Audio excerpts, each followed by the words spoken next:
Hello, my name is Soumya Uma. I work as Assistant Professor of Law in Maharashtra National Law University, Mumbai. My work has been around the issue of human rights and the law, including child rights. I'm here to discuss with all of you 4 modules on juvenile justice system. So let's start with the first module.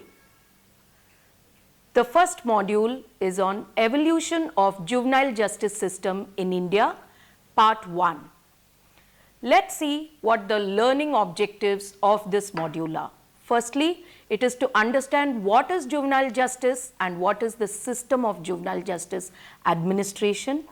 Secondly, to develop insights into the need for a separate juvenile justice system.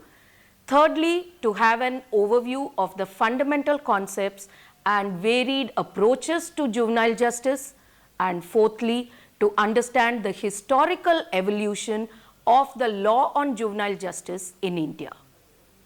The structure of the module will be firstly introduction, then who is a juvenile, what is juvenile delinquency, fourthly, need for a separate system of criminal justice for juveniles, fifthly, approaches to juvenile justice, sixthly, punishment versus rehabilitation, and seventhly, evolution of juvenile justice law in India. So let's start with understanding what do we mean by juvenile justice. Juvenile justice is a system of law that is intended to protect and to promote the human rights of all young people. It is a branch of law that deals with minor or underaged persons who have been accused of offences or who are neglected or abandoned by their parents or guardians. The fact is that it is more concerned with the rehabilitation of its charges than adult criminal justice. In the context of juveniles who are accused of offences, which is termed in law as juveniles in conflict with the law, there are international standards that exist, and these standards emphasize the importance of both prevention as well as rehabilitation. International standards recognize that the right of every child alleged as, accused of, or recognized as having infringed the penal law is to be treated in a manner that is consistent with the promotion of the child's sense of dignity and worth.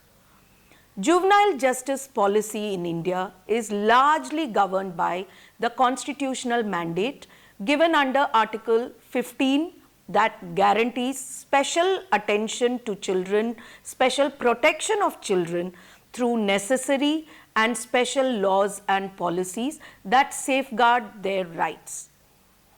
This policy is also founded on the constitutional guarantees such as the right to equality, protection of life and personal liberty, and the right against exploitation. These are all fundamental rights which are enshrined in Articles 14, 15, 16, 21, 23 and 24 of the Indian Constitution.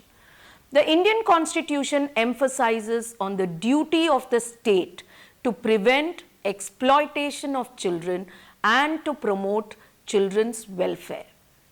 So the juvenile justice policy in India is not only based on the Constitution but also influenced by international standards and jurisprudence. These will be discussed much more elaborately in modules 3 and 4.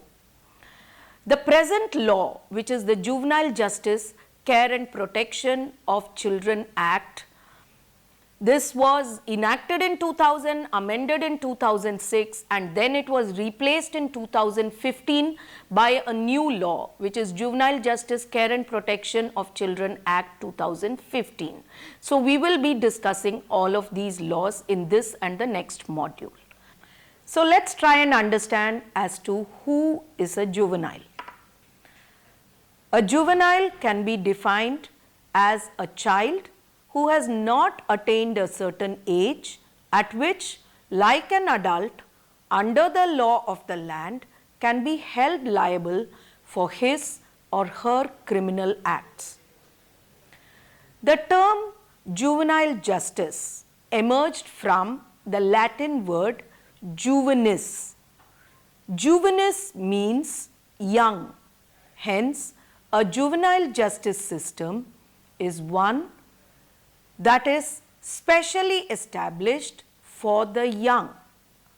As per the Juvenile Justice, Care and Protection of Children Act 2015, the term juvenile refers to a child below the age of 18 years.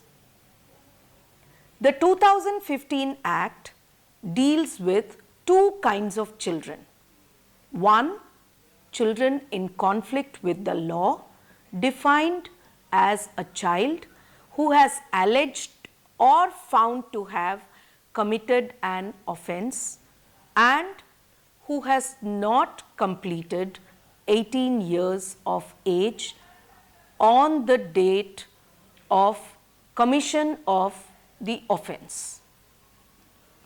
The second category that the Juvenile Justice Act deals with is a child in need of care and protection, which includes many situations where children are abused, exploited, neglected or inflicted violence upon without being cared for by their parent or guardian.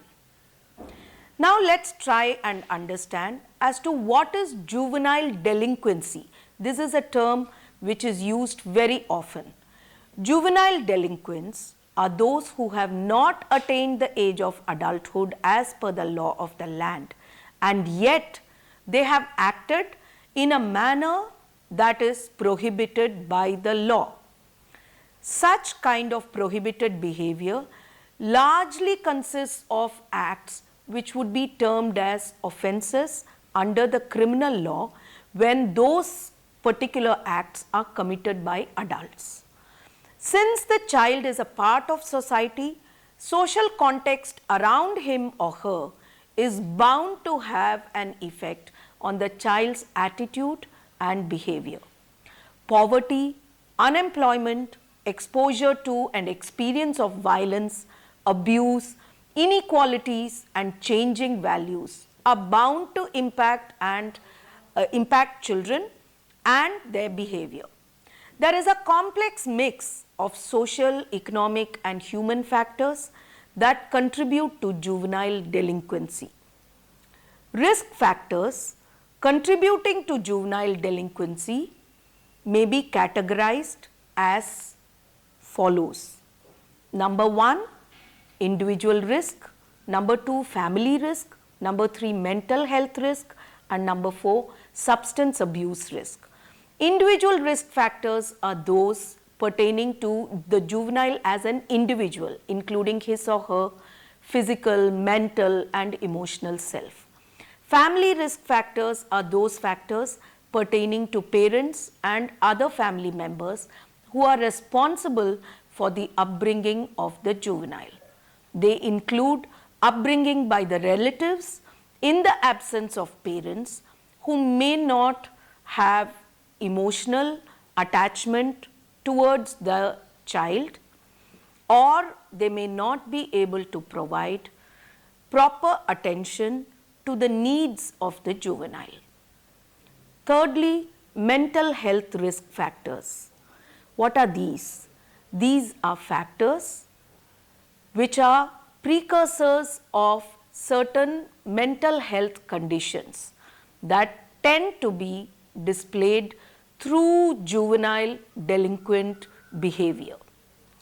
Fourthly, substance abuse risk factors. These are those risk factors pertaining to access to and abuse of drugs and other forms of illegal substances. In your notes, you will look at matrix 1, which further illustrates various risks and causative factors for juvenile delinquency. It is pertinent to note that the Juvenile Justice Act 2000 does not use the term juvenile delinquency, but it uses the term child in conflict with the law. If you look back at matrix 1, which are the causative factors for juvenile delinquency, you will understand better some of these issues. The National Crime Records Bureau statistics indicate that while the cases registered against juveniles in conflict with the law has seen a steady increase in the last decade, the share of Indian Penal Code crimes registered against juveniles to the total Indian Penal Code crimes registered in the country during 2005 was only 1%, and in 2015 this has marginally increased to 1.1%. If you look at matrix 2 in your notes, that will show you this particular phenomenon. What it also shows is that boys are disproportionately higher than girls among juveniles in conflict with the law. In 2015, the ratio of girls to boys who were apprehended for offences under the Indian Penal Code was 1 girl to 45 boys. This is shown in matrix 3. Matrix 3 also shows that unlike popular notion, the crimes committed by juveniles is not highest among rape.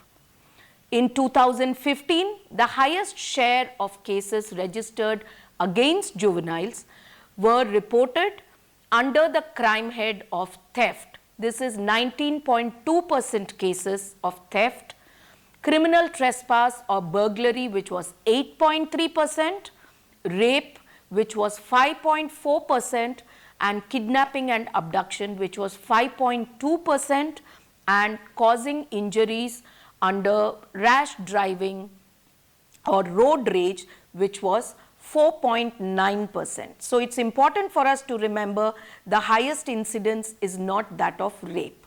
These 5 crime heads together have accounted for 43% of total Indian Penal Code cases against juveniles, that is 31,396 cases of juveniles in conflict with the law. Now let us try and understand what is the need for a separate system of criminal justice for juveniles. Why should they have a separate system at all for justice? World history bears witness to the fact that children have been prosecuted and punished for commission of offences in adult courts and lodged in jails along with adults. It is only in the last century that slowly there is a consciousness that has arisen, leading to a separate justice process for juveniles. Despite the existence of the juvenile justice system in India, there is often no clear understanding among members of the public as to why the juveniles cannot be treated like adults, why they cannot be prosecuted in adult courts, why they cannot be punished like adults, and why they cannot be lodged in adult jails. Whenever a juvenile is accused of committing a heinous crime, there is a public outcry that the juvenile justice system is lenient, and there is a demand for exemplary and stringent punishment with deterrent effect as a way of providing justice to the victim. Such responses and demands arise from a very inaccurate and incorrect understanding of the juvenile justice system and the philosophy behind the same. Such moves and such demands have resulted in more punitive responses to juvenile offenders. There are many reasons and arguments that are advanced in favor of a separate criminal justice system for juveniles. Now let me try and explain a few of these. Number one, it is a fundamental principle in law that if unequals are brought on one platform and treated in the same manner, that would result in inequality, not equality. Children, we would all agree, are differently situated from adults. Secondly, children are one of the most vulnerable sections of the society, and they are also victims of exploitation and abuse by parents, by guardians, and by the larger society. Hence, what juveniles require is a humane approach, not a law and order approach, and definitely not a retributive approach to justice. Third reason, millions of children are left on the streets to fend for themselves. Many of these children are abused, they are forced to work, and they are forced to beg. They work in exploitative conditions, they are subjected to violence, and they are denied the right to a dignified life, which is the human right of all, including children. Such children are in dire need of care and protection from the state as well as from society. A major contributory factor to children coming in conflict with the law is the abuse, the exploitation, the neglect that is meted out by society to the concerned child. So, a manner in which the society can actually attempt to repair the harm that it has caused to the juvenile is by adopting a humane, rehabilitative, and reparative approach to children. Fourth reason, putting children in jail along with adults is not going to help them reform or reintegrate with society, but it would instead cause them to become hardened criminals, which is definitely not something that we want. Fifth reason, children are often not aware of the consequences of the acts that they commit due to their tender age. Even when they commit heinous offences, they don't always understand the consequences. Hence, such acts, even though they may be punishable offences, these children need to be treated differently from adults because adults are presumed to know the consequences of the acts that they do. Now, in the notes, there are bullet points that provide a comparison of differences between the juvenile justice system and the criminal justice system that is applicable to adults in India, in the words of the Supreme Court in a very famous case of 2014, that is Subramaniam Swamy's case. Firstly, FIR and charge sheet in respect of juvenile offenders is filed only in serious cases, whereas where adult punishment exceeds 7 years. Secondly, a juvenile in conflict with the law is not arrested but is apprehended. So, there is a difference between these two terms, and only in case of allegations of a serious crime. Thirdly, once apprehended, the police must immediately place such juvenile under the care of a welfare officer. This welfare officer is provided for under the law, and the welfare officer's duty is to produce the juvenile before the Juvenile Justice Board. Thus, the police do not retain pre-trial custody over the juvenile. Fourthly, under no circumstances is the juvenile to be detained in a jail or in a police lockup, whether before, during, or after the inquiry by the Juvenile Justice Board. Fifthly, Grant of bail to juveniles in conflict with the law is the rule, it is not the exception. Sixthly, the Juvenile Justice Board conducts a child-friendly inquiry, and it is not an adversarial trial which is fought between two warring parties. This is not to say that the nature of the inquiry is non-adversarial, because both the prosecution and the defense would submit before the Juvenile Justice Board their cases. However, the nature of the proceedings acquires a child-friendly color which doesn't exist in an adult court. The emphasis of criminal trials is to record a finding on the guilt or innocence of the accused. But in contrast, in the case of established guilt, the prime object of sentencing is to punish a guilty offender.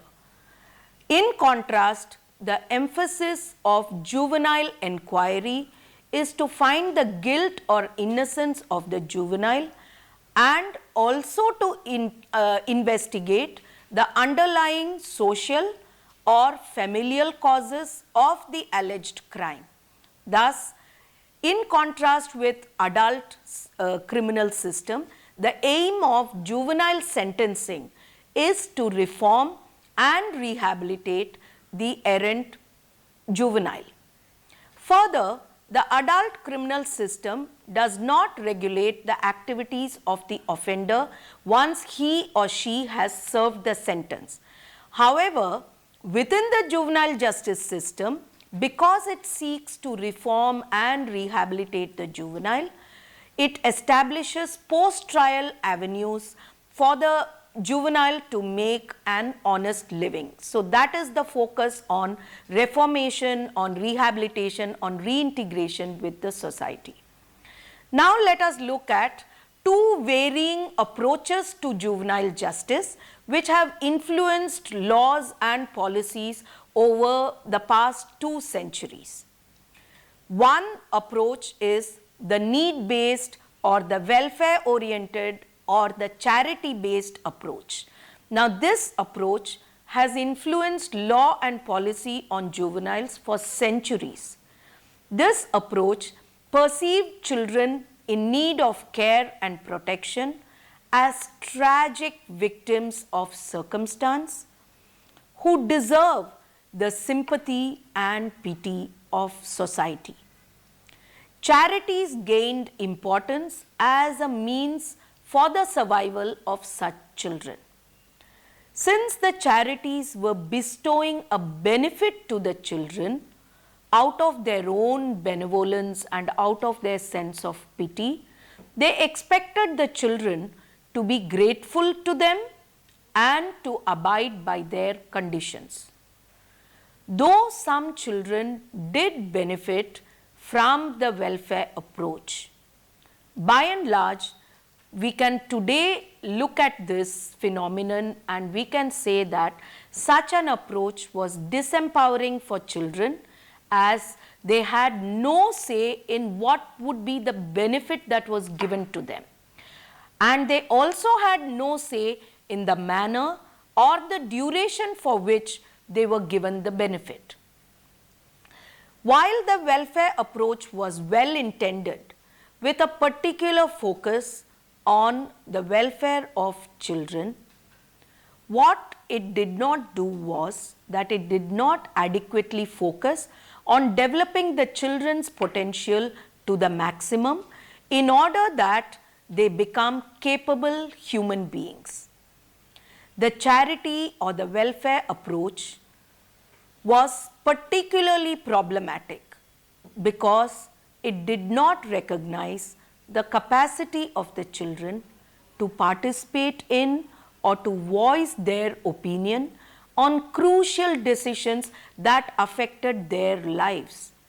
Further, it did not aim at promoting inclusion or mainstreaming of such children into society in the long run.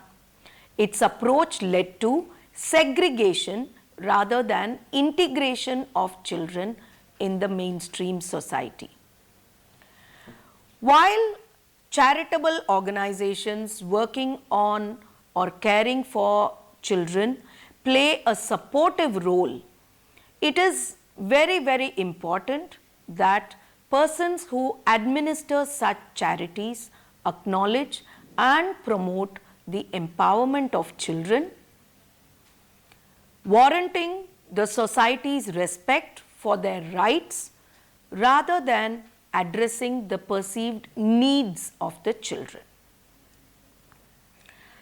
However, with the formulation of international standards on child rights, particularly the United Nations Convention on the Rights of the Child, there was a paradigm shift from a welfare-oriented, charity-based approach to a rights-based approach.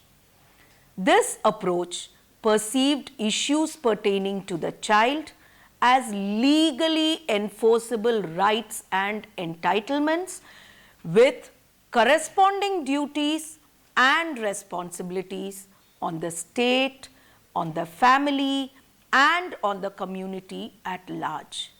The present Indian law, which has witnessed major amendments in 2000, thereafter in 2006, and then in 2015, is aligned with the rights-based approach to children and to juvenile justice. The evolution of international standards of juvenile justice are discussed in further detail in modules 3 and 4. The matrix 4, which is given in your notes, that gives the difference between a need-based and welfare-oriented approach and the rights-based approach to children. So, if you look at matrix 4, that will give you this difference in the approaches. Now, let us try and understand the very important issue of punishment versus rehabilitation. Punishment, which is often emphasized, versus rehabilitation for juveniles. There is no denial that young people sometimes commit heinous offenses such as murder, rape, and so on. Though most juvenile offenses may not result in grievous injury, sometimes it does. The moot question is, what is the best response to such heinous offenses of juveniles? How are juveniles to be treated by the legal system in such a way that he or she learns from their mistakes and makes more socially productive and responsible decisions in future? Which response would amount to a sound investment of public funds? How should law balance the need for safety of the community with the need for each juvenile to develop to his or her potential? There are no easy answers to these questions. Every country has a trajectory of lawmaking and implementing processes that make a viable attempt to respond to such questions. However, the law and policy on juveniles ought to be shaped by the causative factors discussed just now, such as the root causes will be addressed through the law and not merely the manifestation of the same, which could be the offense that is committed by the juvenile. Punishment is not always an effective response to criminal offenses that are committed by juveniles. Sometimes punishment, incarceration, isolation from society, exposure to harassment, torture by state authorities in custodial situations, restrictions in human interactions, naming, shaming, labeling, and stigmatization can cause the juvenile to have further deviant behavior, which is totally not desired. This deviant behavior is also called secondary deviance. Even among adults, recent jurisprudence on theory and of punishment and criminology advocates a reformative as opposed to a retributive approach. Among children and adolescents, It is important to adopt an approach that is aimed at rehabilitation, reformation, and reintegration into society as a productive member of the society. Juveniles need a humane treatment aimed at reformation rather than punishment. Let me quote a young boy in India who has gone through the juvenile justice system who said this: "We learn everything from adults. From people who take drugs, we learn to take drugs. From people who make bombs, we learn to make bombs. And that is what we will learn when you send us to jail. So if you send us to jail, we will become like adults." Let us now try and understand the evolution of juvenile justice in India and look at how the law has developed. The historical development of juvenile justice in India can be divided into 6 phases through reference to the treatment of children, to the legislative developments, the judicial intervention, as well as other government policies. These 6 phases are: prior to 1773, 1773 to 1849, 1850 to 1919, 1919 to 1950, 1951 to 2000, and lastly 2001 to 2017. Let us look briefly at what happened in each stage. Prior to 1773, we had the Hindu law, which was Manusmriti, and Islamic law, which was Sharia. Both of these governed the society, and both of these emphasized on a proper upbringing of children as the sole responsibility of parents. They had to care for and protect the children, and if the families were unable to or incapable of doing that, then someone from the community had to take care of the children. According to Islamic law, if an abandoned child was found and it was felt that this child would be harmed, then the person who found the child was under a duty to take care of the child. If we look closely at Manusmriti and Sharia, we can see that children were prescribed different punishments for the commission of certain offences. For example, under Hindu law, if a child was found throwing filth in public, he had to clean the place, while an adult who did the same thing had to pay a fine. In Muslim law, there was a specific injunction which prevented execution of children. This was specifically for children, whereas for adults they could be executed. So we can see that children were treated separately and differently from adults, with a special focus on their care and survival. They were not fully held responsible for their actions as adults were. Let's look at the next phase, that is 1773 to 1849. This was a very important period in India. It was a period which was predominantly dominated by the East India Company. East India Company started as a trading company in 1608. After the company failed, the crown took over the reins through the Governor General. This was the period when the momentum in reform started gaining pace, and the effect was also visible. Colonial exploitation ruined the agrarian economy in India. This resulted in forcing the deprived classes to live in slums or in the outskirts of city. This increased destitution and delinquency among children. The year 1773 was a landmark year because that is when the Regulating Act of 1773 granted East India Company the power to make and to enforce laws for the first time. Further, the Charter Act of 1833 changed the commercial status of East India Company into a governing body. Between 1773 and 1850, many committees were established focusing particularly on children in jails. In this phase, welfare mechanism for children took different forms. For example, Krishna Chandra Ghoshal and Jai Narayan Ghoshal approached the then Governor General for establishing homes for destitute juveniles in the major trading city of Calcutta, which is now known as Kolkata.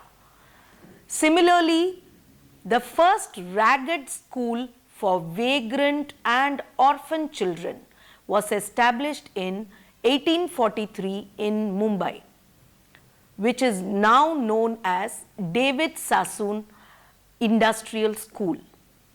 The objective was to reform child delinquents who were arrested, and by encouraging them to work through apprenticeship and through industrial training. This prepared the base for passing of the Apprentices Act of 1850. The approach adopted was largely welfare oriented and need based. Let's look at the third phase, which is the status of juvenile justice from 1850 to 1919. In 1850, the Apprentices Act was passed.